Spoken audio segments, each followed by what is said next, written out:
hour. I'm Lindsey Baker, host. I will be talking with award-winning documentary filmmaker, Dr. Harsha Atmakuri, who is currently working on a new film that explores the relationship between human rights and animal rights. Also with us is Jason Harris, frequent traveler with Vegan Travel Asia, representing Zach Loves, who is co-producer of the film.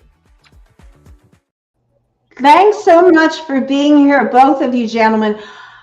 Dr. Hush, I want to get right into this. I know you're working on multiple projects, and we're going to get down into all of that. But what about this particular project attracted you to it? Can you tell us what was your motivation to start this one? Yes, first of all, thank you very much for having me here. And to answer your question, before I became an animal rights activist, I was into human rights activism as well. So I used to be quite active in various kind of issues. So when I became an animal rights activist, the first thing that happened was, I expected the people whom I work with when it comes to human rights would understand the issues of animals, the animal suffering, and the kind of oppression they face. So, however, unfortunately, that is not what I have faced. When I explain these issues, instead of admitting what we are doing to animals, they started ignoring me or avoiding communication with me. So now that I have completed the film Marker, though then it's been a year, uh, I thought like I should work on in this project, building showcasing the relationship between how human rights and animal rights are interconnected, and we cannot look any kind of oppression in isolation. And if we are fighting for human rights, we should also fight for animal rights and vice versa. So this is the goal of the film, to see and understand how human rights and human oppression work, and is there an interconnection with animal rights. So the film is an exploration into this. It's almost like an anthropological study or a study of ethnology to learn more about ourselves. I think that's intriguing. Can you talk about the other doctor, and that is actually the person who is the key person through the story, and you follow him on his journey of exploration? Can you talk about that?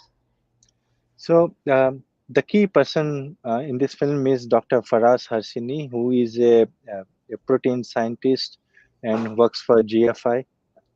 And I was doing some research on protein in industry, and a lot of people consume meat in the name of protein. So I thought I should connect with Dr. Faraz and see, take his insights on this issue.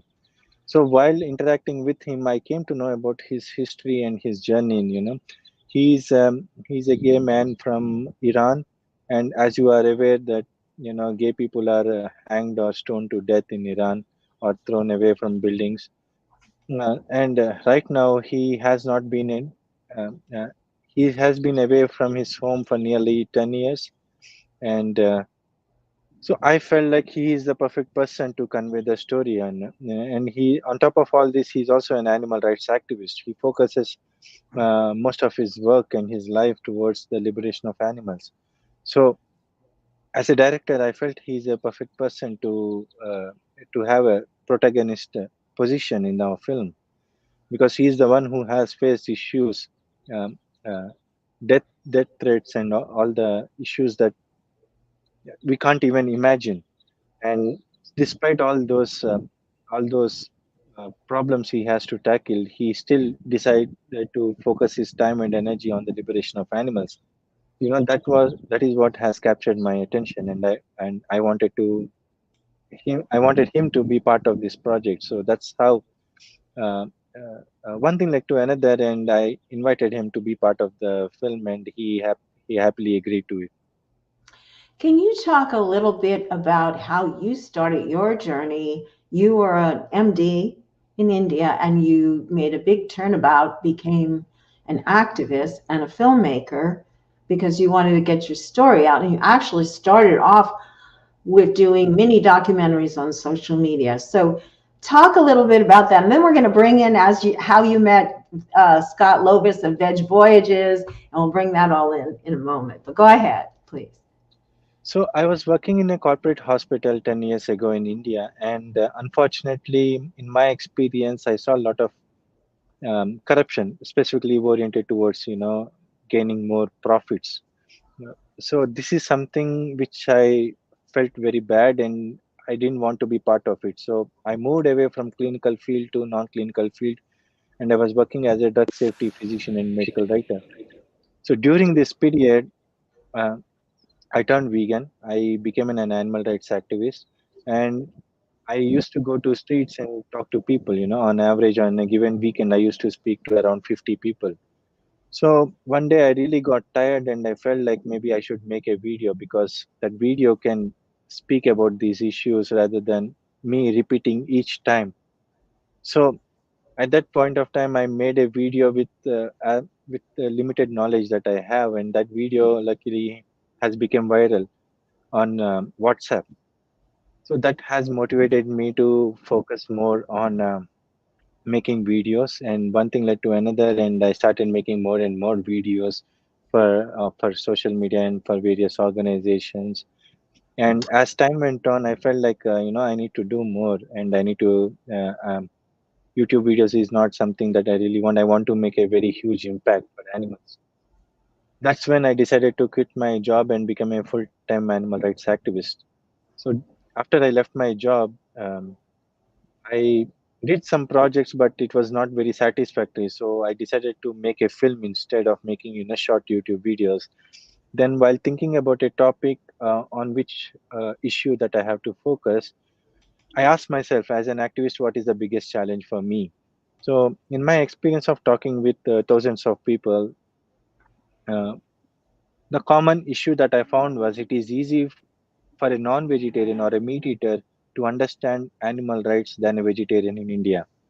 So that's when I decided to focus on dairy, and that's how we made the film on dairy industry in India called Maka Doodh. In English, it's called Mother's Milk. So now that project is over, I decided to move on with more projects. Well, let's just stop and talk about that because it really leads into the project you're in now in terms of it's about exploitation. In this case, we can certainly draw a strong conclusion or parallel between feminism and what cows go through and how their bodies are used and how we see women used. We talked about that yesterday together. Can you tell us a little bit about how women, I just want to start from this one, how did women react to in India, and particularly women who feel that is part of their culture, it is to use a certain kind of milk in a blessing or celebration. So how did, with all of that background, how did women react to this feminist aspect of the movie? Surprisingly, everyone accepted the issue that it's consuming dairy is an exploitation of motherhood. So the response is overwhelmingly positive, and we haven't received any backlash or anyone so far. And at at a core, if you look at the dairy industry in India, it is also presented as a women empowerment issue. Women who live, who work at home and who do not have job can start milking animals and do business and have a alternate source of income. Mm. Unfortunately, that is creating a lot of problems for the women, especially in the form of diseases that they have to occupational and environmental diseases that they have to endure. And not just that, it is an economical burden to them rather than a benefit. So in many ways, not just from an ethical point, from a practical point also, women understood that consuming dairy, especially those who watched the film, they understood that consuming dairy is not just an animal rights issue, it's also a feminist issue. Absolutely. I want to play, I thought I had a little clip here, but I just want to show some of these photos from the current movie. This one here I thought was very interesting. Can you talk about this for a moment? So, and yeah, let's start with that. Let's have you talk about this. I have so many questions. Yeah. So, So these are yeah. the two posters that I have made when I left my job and working, trying to, work full time as an animal rights activist. So I have these ideas, how, as I said, I used to work for various human rights issues, and unfortunately, they do not accept about animals. I want to draw some parallels, so that people can understand that, the struggle they are facing is more or less similar to what the struggles animals are facing. It is just that the animals cannot speak the human language. The people tend to ignore them. So, as you see on the image on the left, you can see in the first image it says the my body, my rights. Women speaking for their voice, but they pass through a slaughterhouse and they ignore what's going on. And then the next group of people who Yes, are oppressed due to their based on their caste, um, and yes, they also pass through and they just ignore it. And the third image also the LGBT community who rightfully speaking for their rights and their freedom, who they deserve, but at the same time they fail to notice what's happening at the slaughterhouse, because many of these people who fight for their own rights are themselves participating in the exploitation of animals, and they consume in the consume these animals that came out of torture and murder. So I want to showcase this, that we need to look into these issues. And I want to show how animals, if they have voice, what would they say? They would say, what about my rights? So that is a gist of image, a gist of yeah, the story that I want to convey.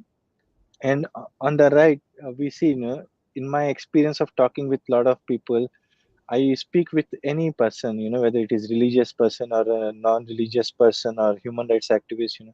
Different people have their own excuses when they speak about these issues. For example, religious people always speak about love and peace until an animal rights activist start speaking about the cruelty that we do to animals in the name of religion. you know. Atheists are also always about logic and reasoning, but when we uh, speak about the illogical ways that we consume animals, they tend to ignore it. So, yeah, same thing applies to human rights. Human rights are always about my rights and my freedom, but they fail to ignore. They fail to give rights to animals.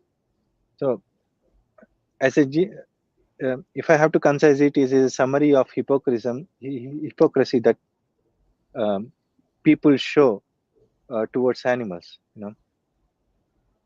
yes. Just because humans have voice doesn't mean that animals do not have voice. This is something people refuse to accept it. Yes, it's very difficult, but I think the work that you're doing is certainly helping a lot. So thank you. And also, we want to say, give a thank you and shout out, yes, to Veg Voyages. So we'll move over to that for a moment.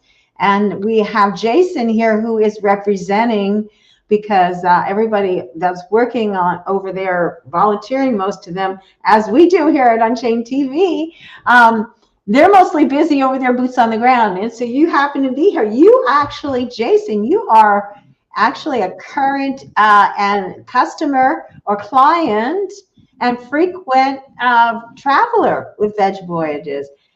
So we love having you here, and I'm going to bring up the website in just a moment. But thank you for coming. Tell us a little bit for folks that don't know what Veg Voyages is. Tell people about it if you would. Absolutely, Lindsay. Thank you for having me on your platform. I really appreciate it. I'm honored to be here, and I'm also honored to be assisting Harsha with his time here in Los Angeles as he's working on the new project that he just discussed with you. So, my name is Jason Harris. I'm from Pasadena, California. I've been vegan for 8.5 years. I learned about Veg Voyages back in 2016 at North Hollywood Veg Fest. Someone was passing out flyers, brochures, and so I was able to pick one up, and I kind of went into my nightstand for a little while, and then eventually I was like, I want to start traveling, but as a vegan, that could be challenging because different cultures have different sauces and different things they put in their food that may not be vegan. So I want to make sure that I'm traveling safely as a vegan. And so that's when I looked up the Veg Voyages website. And I did my first trip back in 2018. and I've just completed my 9th trip.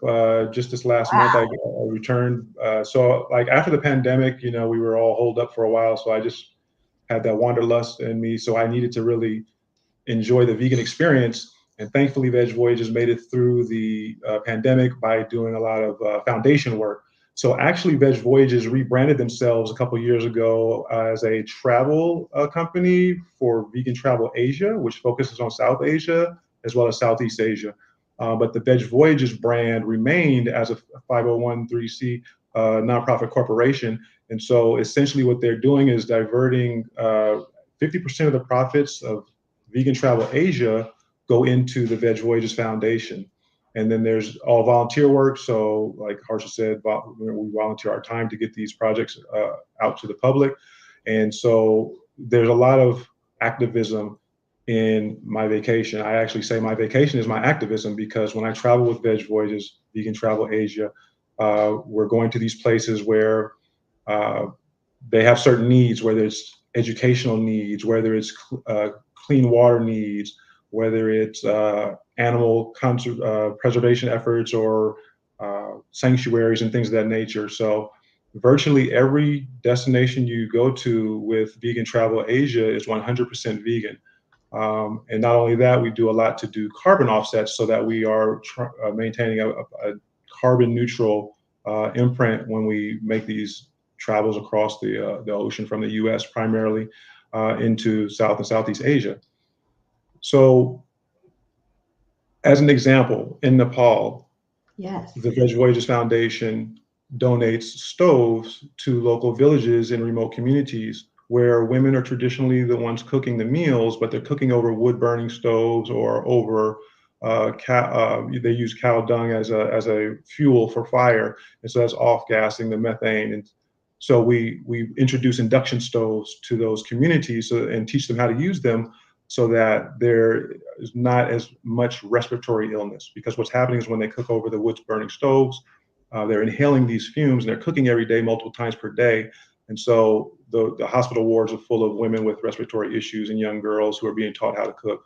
So that's just one example of a tangible that we are doing to improve the lives of people around the world, and also spread the word of veganism through that medium. So we're planting trees, like I said, to offset carbon. We're developing vegan curriculums for children. So there's actually a school in Cambodia that Veg Voyages funded the vegan curriculum for the students there. So they're learning that. And then also, because vegan travel has become like a growth sector in tourism, there's been a plant-based hospitality guide that's been developed. And so what we do is we go into restaurants, hotels, other types of establishments that serve tourists, and introduce them to the concept of plant-based, food or menus. And so there's a lot that goes into teaching them how to avoid cross-contamination, how to market vegan options as good for the environment, good for health, among other things. But those are just a couple of examples of what traveling through Vegan Travel Asia does, because the profits from that endeavor go into the Veg Voyages Foundation. Last but not least is the Empathy Films, which is a division of Veg Voyages Foundation, which is where Harsha's doing his work. So there's a film division that's all about trying to promote the awareness around the environmental issues associated with factory farming and deforestation and all these types of things. So I love it. I live for traveling with Vegan Travel Asia, because I know that my money, my funds, my hard-earned dollars are going to help for projects around the world that are improving the environment, improving the lives of animals especially, and then people as well. So yes, and I just want to point out, I'm sure there's a lot of fun too, right? I mean, you're doing all of this, and this is fun and lovely, but you're also experiencing the culture and the amazing food. And I understand that they pick you up at the airport, and you're pretty much taken care of. You become part of a little family. So it becomes really almost like a film crew expedition kind of thing, because they're all from the film industry, right? Everyone Very that, much so. Very much so. So the founder, Zach Lovas, who I'm representing right now, is from the film industry. He did a lot of media work in South and Southeast Asia, which is why that became the destination of choice for this company, because they have the personal connections there, the relationships. And so absolutely, we're getting a very authentic experience of local life in these areas. It's, it's ecotourism in the sense that it's storytelling, but it's told from a local point of view. It's not some Western projection of what we think life is like in these countries. These local villagers are coming up with these stories, and they're helping us understand their culture, their traditions, their norms. And in the process, the cultural exchange that's happening is that here, we'd like to experience we'd like to experience your traditional cuisine, your traditional culture, your dance, your music, all these types of things, but we want to veganize it. And so, the team at Veg Voyages and Vegan Travel Asia, they go in and help extensively with veganizing the menus of traditional dishes. So you're not going to India, as an example, and having a Western meal. You're having an authentic Indian traditional meal, but it's been veganized. And so the food is amazing. The culture is amazing. We're having language lessons. So we have our language cards that we carry with us throughout our journey so that we can learn certain words. So, I've expanded my vocabulary by a couple of words for each different country. So that's amazing. More recently, we just did an inaugural Bhutan vegan adventure. So this was history making in the sense that it was the first trip to Bhutan, which I'm wearing my little where's this little lapel right here, a Bhutan flag. First all vegan adventure in Bhutan. And so the people there were great. They were really receptive to that concept of veganism because they have a gross national happiness as kind of like their national standard, as opposed to gross national product, which is more emphasis on production and profit and things like that. So they like to preserve the environment. And so along with that, they have a compassion for animals. And so that has just led to another outlet for being able to introduce other parts of the world to what's mostly a foreign concept, which is veganism. And so it's a great way to do that. And having, like you said, having fun along the way, but helping change lives and making a difference in real time. That's wonderful. Thank you for sharing that. And of course, one of the projects of the foundation, as you mentioned, was the movie Mother's Milk. So how is Zach involved? I'll give this question to Dr. Harsha. How is Zach involved in this current project, and what kind of discussions went about to come up with this project? I'll remove this comment here. So go ahead. So Zach is involved pretty much from the beginning of the film, and he came to know that I'm working on this project. He happened to receive my proposal, which I have shared to a few contacts regarding the film that I was planning to work on, which is Mother's Milk at that time. And he happened to receive it, and he immediately contacted me. We exchanged some ideas and discussions, and he immediately came on board to be part of the film. So as a passionate animal rights activist himself, Zach has, and on top of that, he is a very well talented filmmaker itself. So he has kind of become a mentor for me, in terms of, how the film industry works. He has guided me, showcased me like how to, for example, let's say while I was working on a movie, let's say he guided me how a director should communicate to an editor, for example, or to a colorist, Wow. because these are the things that you would not learn from YouTube, though I learned everything like editing and storytelling from YouTube. But how do you communicate? How do you make contacts? And how do you make contracts? All these things. He has become kind of like my mentor. And so I think without Zach's involvement, the movie wouldn't be what it is today. Yes. Look, I forgot to put his picture up till now. There's Zach. I wanted to tell everyone this is so exciting that you both are offering to an online course, which I'm signing up for, to teach others what you were just speaking about, so that we could all become creative activists in our own way. And can you talk about that again for a little bit? How Yes. that's worked? Yes. So Zach and I, we both are very passionate filmmakers and at the same time activists, you know. So we just don't want the talent to be remaining with us, and we want this talent to expand to other activists who want to make films like, let's say, Cowspiracy or What the Health or Game Changers, Seaspiracy. So many wonderful movies that were made, but people don't know how to make those stories, and people do not have those resources. So we have decided to create a simple workshop that can be done online. It's a 6-week workshop that we are planning to do. Uh, and recently we have done this workshop, and this workshop consists about, from beginning to end of filmmaking, how to make a film, documentary film. This is specifically targeted for vegans and vegan activists who are interested in not necessarily directing, but also, for example, if some people are just interested in writing, or some people are only interested in editing. But having this knowledge will definitely enable them to do those things that they love to do and help animals at the same time.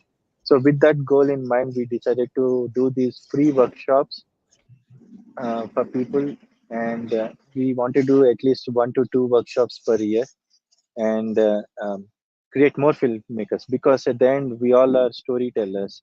And ask any vegan, who most majority of the vegans say that they turned vegan because they saw this movie some time ago. Like, for example, I saw Cowspiracy 3 years ago, and I was shocked by the environmental destruction that happened. And that is happening through my diet. So I decided not to consume any animal products. So this is just one example. There are thousands and thousands, probably millions of such examples. And if we have more storytellers, I think this will enable animal rights movement expand faster. Wonderful. Do you have a link that we can share, or how would people find out? It looks like people are already interested in the documentary workshop. Yes. So we have recently completed one workshop few months ago. So the next workshop most likely will be around December. Um, but I would request to follow, send a friend request to me on Facebook, so that, or just message me on Facebook, so that I will be aware of, uh, I can post it, and they will get to know about this workshop when the time approaches. Because creating this workshop also requires a lot of planning and scheduling. Of course. And yeah, so right now, because I'll be traveling probably till end of this year, it will be very difficult for me to do these workshops while traveling. And Yeah. these workshops are simply like 6 weeks workshop. It begins with each week it's like 2 hours, uh, part presentation, part Q&A with the people who are participating. And we'll begin with the basic introduction. The first week usually consists of basic introduction about filmmaking, and what are the things that involve in making a film. And second week we give certain tasks. We suggest people to select a topic, how the film has to be made, and how to pick a topic. What are the challenges and limitations, and how, keeping those challenges and limitations in mind, how do you proceed in choosing those topics. And Yes. third week we will work on, preparations that are required to making the film. And fourth week it will be about the challenges while they are on field filming, and what are the challenges and how to overcome those challenges.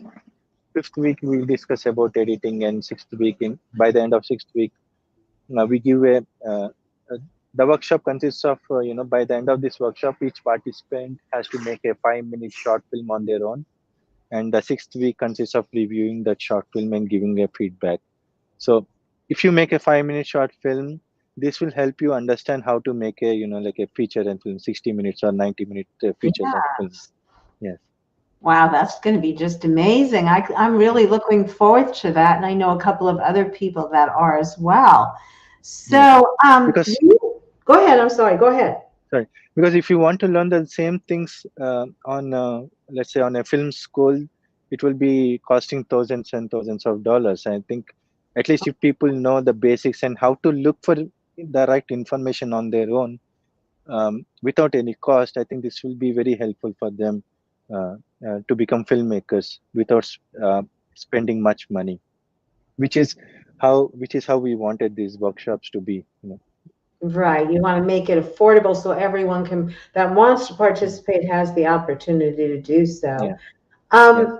So why don't you talk a little bit about your other projects, and then I'm going to bring Jason back in and each of you back in.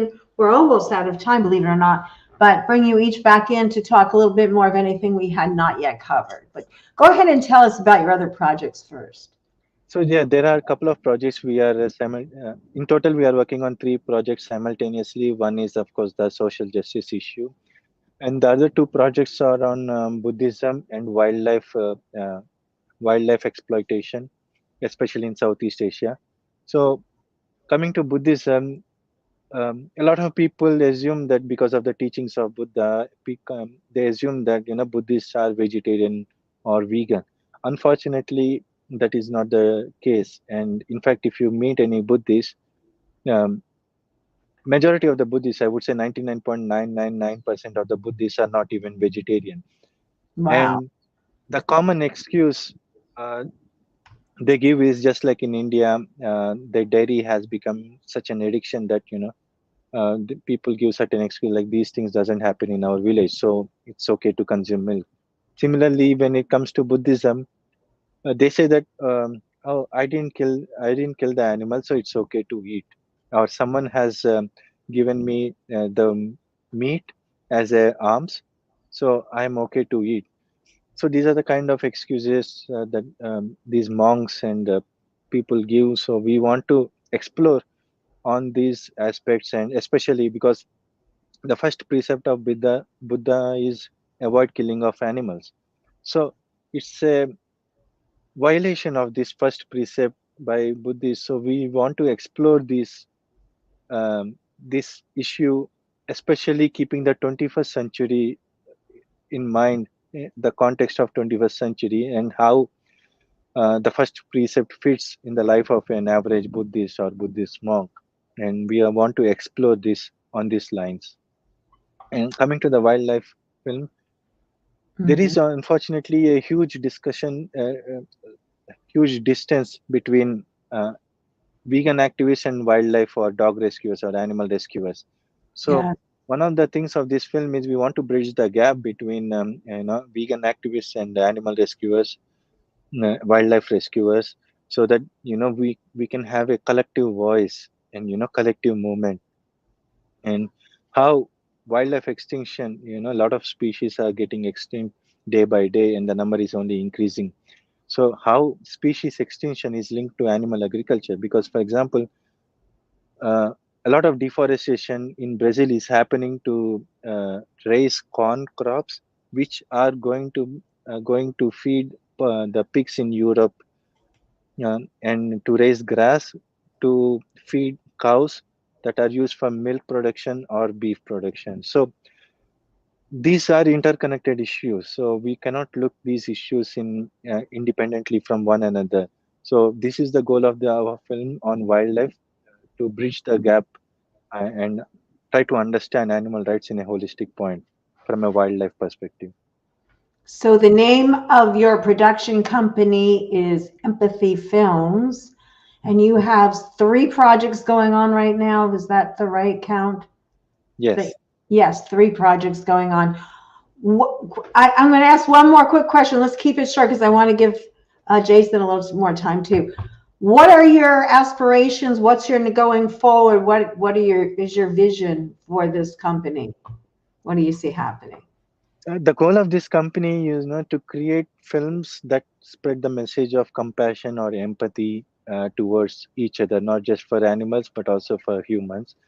And we recognize that film is a very powerful tool, um, that can be used by either in good way or bad way. So it depends on your intentions of the filmmakers, the intentions of the filmmakers. So um, our goal is to bring these films at a low budget, at the same time help convey stories through films that can build a very empathetic um, and empathetic society. So our hope is to create more and more projects. Our hope is to expand our projects to get more filmmakers involved, with empathy films, or even without empathy films. We are totally fine with that. Our goal is to spread empathy. That's it. Yeah, I love that. I love the non-competitive, cooperate, don't compete, and we will all benefit multifold, right? I mean, that's some of the words of some of the greatest philosophers. So, Jason, having said that, you are living that as well because you are, donating your time. You're, as a result of your vacation, and it sparked your activism even more so. So is there anything you'd like to share? We are short on time, but let's give you a little time to share anything that you didn't yet get a chance to say or cover. Oops. Mute. Go ahead. I'm sorry. Okay. Yeah, I think I saw in the comments something about where can a documentary be viewed. So the Macadude Mother's Milk is actually going to have a screening here in Huntington Park, LA area, at Moonlight Books on Sunday, May 5th, Cinco de Mayo. And Harsha will be there. I'll be there assisting him, and you'll be able to see the movie that's already out, which is Macadude Mother's Milk. The other two projects take time because they have to be developed and post-edited. Now, the second thing I want to say is documentaries are very important in the movement because that's why I went vegan. I went vegan 8.5 years ago, and it was because of the big three. Cowspiracy, Forks Over Knives, and Earthlings. A friend of mine had saw them, went vegan, told me about them. I went vegan. It was an easy decision to make because it was just logical. It was a no-brainer. It was easy to understand. So that's the power of documentaries. They make a difference. That's the most important thing. The third thing is that as it relates to Vegan Travel Asia, so there is a trip coming up in July in Sumatra, Indonesia. And this is an orangutan conservation effort so we were talking about deforestation a little while ago. So in Indonesia, there's a lot of palm oil plantations that are happening, and that's causing a deforestation, which is destroying the habitat for the orangutan. And so there's a sanctuary there. And this trip is being put on by Veg Voyages, the foundation arm. So essentially when you're traveling, it's like you're donating to an activism thing that you can really understand and get behind, and you're seeing it in real time because you're actually on a trip doing this work. So, there's a cost to get there, but once you're there, you're making a difference. You're interacting with these animals, you're seeing the habitat, and you're just seeing things in real time. And again, obviously you're going to have the great vegan cuisine, you're going to have the cultural immersion. And so that's at vegantravelasia.com. It's even at vegvoyages.com, which is basically going to be redirected to the entire list of destinations that are being offered through Vegan Travel Asia. So I would encourage anyone who's even the least bit interested. You won't be disappointed. If you have gluten allergies, peanut allergies, anything, they take the best care of you. I think it's going to be the best vegan experience you can have as a traveler. Yeah, and it's so you're giving while you're having this wonderful vacation, you're giving back. I mean, what could be better or feel better? So I guess what I misunderstood in the past was that you participate in building, it was a schoolhouse, but actually the money that part of the other after paying expenses, a large portion of that goes into that project. You're not actually doing the project. Is that true? Some of the locals are doing the work. So the tours that Vegan Travel Asia puts on are usually going to be about 2 weeks in duration. So you're not going to be there that long, but we do a lot of cleanup efforts. So we'll go and do a walk. We'll do a couple of walks during our trip where we're doing cleanup of plastics. You can go into the most remote mountains of the world and you'll find a Coca-Cola bottle, a plastic bottle, or some glazed chip bag. It's really disheartening, but what we do what we can while we're there. So we'll do a cleanup effort. We'll walk and collect a bunch of trash. We'll go to animal sanctuaries and we'll clean up from. So there's a lot of animal rescues. Like for example, if a cow gets hit by a truck on the road and ends up into a sanctuary, we go there. We clean up behind the cow and kind of rehab the cow and get it to a point where it's functional again. It may never be released back out, but at least it has a home that's safe and it's being taken care of. So we're doing things that we can within the short duration that we're there. But like I was saying before, 50% of the profits from Vegan Travel Asia go into the Veg Voyages Foundation, and then they continue the work after we're gone. So whether if it's building a school, that's going to happen by the locals over time. but our money that we've paid for this vacation is covering the overhead of the business, of course, but then the profits are going into these additional projects. So it keeps, it's like paying it forward. It's a continuous effort. I love that. I love that. So I'm going to give Dr. Harsha the last word here. Tell us whatever you feel is important that we have not covered that you think the audience should know about, please. Sorry, could you repeat your question?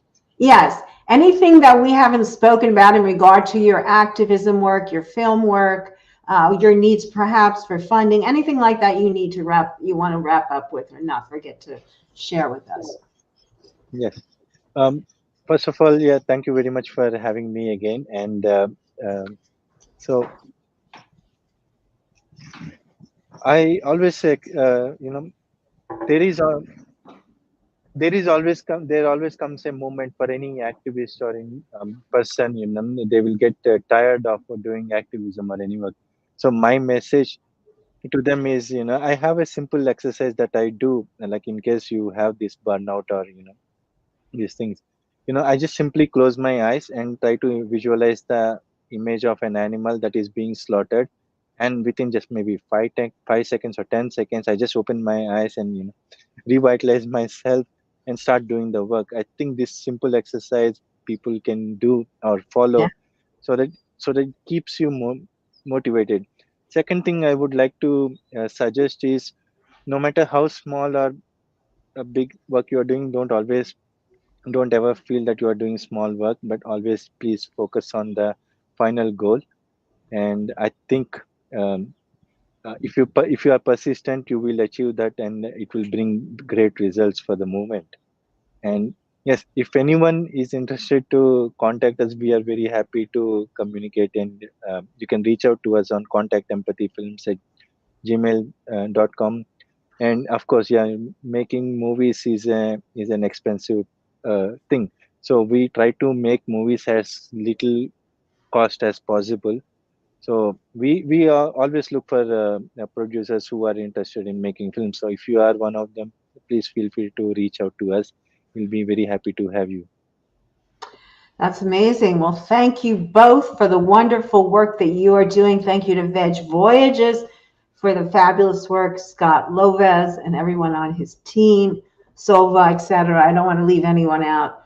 And like you said, everyone has a voice. Everyone can use their voice to do good. And you guys, all of you are a great example. So thank you for being on. We will add links to the lecture for Sunday.